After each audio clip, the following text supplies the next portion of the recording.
سوچو حدیث پاک کا مضمون ہے کہ جو بچہ ماں باپ کو محبت کی نگاہ سے دیکھتا ہے، اللہ کے حبیب علیہ الصلوۃ والسلام فرماتے ہیں اسے مقبول حج کا ثواب عطا دیا جاتا ہے۔ صحابہ کرام نے سوال کیا، حضور کوئی اگر اپنے ماں باپ کو 100 بار دیکھ لے، ماں باپ تو گھر میں ہے نا، بار بار دیکھ سکتا ہے؟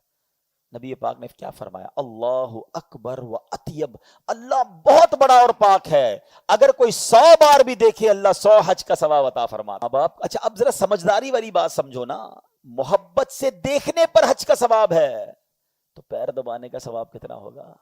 کھانا کھلانے کا اپنے ہاتھ سے ثواب کتنا ہوگا؟ کبھی سوچا آپ نے؟ اتنی نیکیاں ہیں تمہارے گھر میں۔ حدیث پاک کا مضمون ہے، میرے آقا فرماتے ماں باپ ہی تیری جنت ہے، ماں باپ ہی تیری دوزخ ہے۔ اٹ مینز ماں باپ کی خدمت کر لی نا، ان کو راضی کر لیا تو پھر جنت ہے۔ لیکن بہت ساری نیکیاں بھی ہیں اور ماں باپ ناراض ہے نا تو پھر تمہیں جہنم سے بچانا مشکل ہے، پھر جہنم ٹھکانہ بن جائے گی۔ پلیز سمجھو بات، ناراض ہو گئے۔ اور ماں باپ کی خدمت وہ عمل ہے کہ جو بندہ اپنے ماں باپ کا ادب اور خدمت کرتا ہے، اللہ پاک یہ نعمت اس کے بچوں میں اسے دکھاتا ہے۔ یہ بکافات عمل ہے۔ کتابوں میں پتہ کیا لکھا ہے؟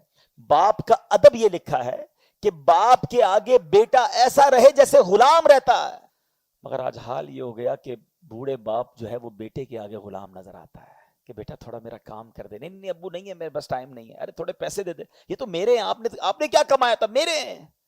کیا ماں باپ کو یہ کہیں گے کہ یہ میرے ہیں اور یہ آپ کے ہیں؟ کبھی زندگی میں یہ مت کہنا۔ ہم جو کچھ ہے وہ ماں باپ کی وجہ سے ہیں۔ یقین مانے بہت خوش نصیب ہے وہ بچے کہ جن کو ماں باپ نے خدمت کا موقع دیا ہو۔ بہت سارے ماں باپ تو وہ ہیں جو بڑھاپے تک پہنچنے سے پہلے، معذوری اور کمزوری تک پہنچنے سے پہلے بچوں کی خدمت کرتے کرتے ہی خود چلے جاتے ہیں، موقع ہی نہیں دیا۔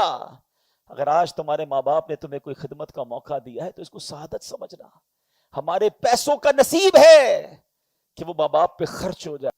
آپ اور میں بغیر کپڑوں کے پیدا ہوئے تھے، باپ ہی نے تو کپڑے پہنائے تھا، نوالے کھلائے تھے، لباس پہنایا تھا، انگلی پکڑ کر چلایا تھا۔ کسی موقع پر والد نے یہ نہیں کہا کہ یہ میرے اور یہ تیرے ہیں۔ ارے وہ تو یہی کہتا رہا بیٹا جو کچھ میرا ہے سب تیرا ہے۔ اور آج تم تھوڑے مالدار ہو گئے، تھوڑی عزت مل گئی، تھوڑا مقام مل گیا تو ماں باپ کو کہتے ہو یہ میرا ہے۔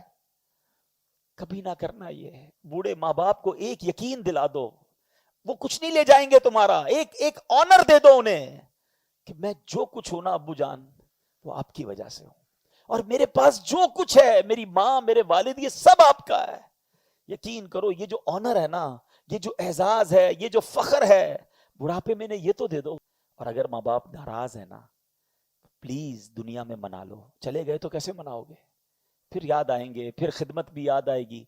اور جن کے ماں باپ چلے گئے ہیں خوب دعائیں کریں، ایصال ثواب کریں، ان کے لیے صدقہ و خیرات کریں۔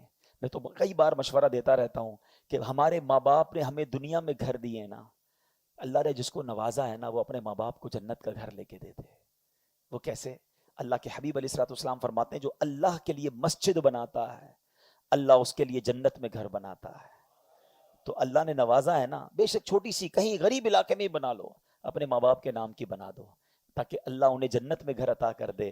دیکھو ہم نکمے لوگ ہیں، ہم روز ان کے لیے ایصال ثواب نہیں کر سکیں گے، کبھی یاد آئے گا کبھی نہیں آئے گا، مگر مسجد بن گئی نا، اذانیں ہوتی رہیں گی، سجدے ہوتے رہیں گے، قیامت تک یہ نیکیاں چلتی رہیں گی، اور میری ماں کو اور میرے والد کو قبر میں ثواب ملتا رہے گا۔ اور میرے رب کے خزانے کتنے بڑے ہیں، ایسا نہیں کہ کوئی بچہ ماں باپ کے لیے مسجد بنائے تو ماں باپ ہی کو جنت میں گھر ملے گا۔ وہ رب کریم بہت بڑا ہے، اس کے خزانے بھرے ہوئے ہیں، جو مسجد بنائے گا اللہ اسے بھی جنت میں گھر عطا فرمائے گا۔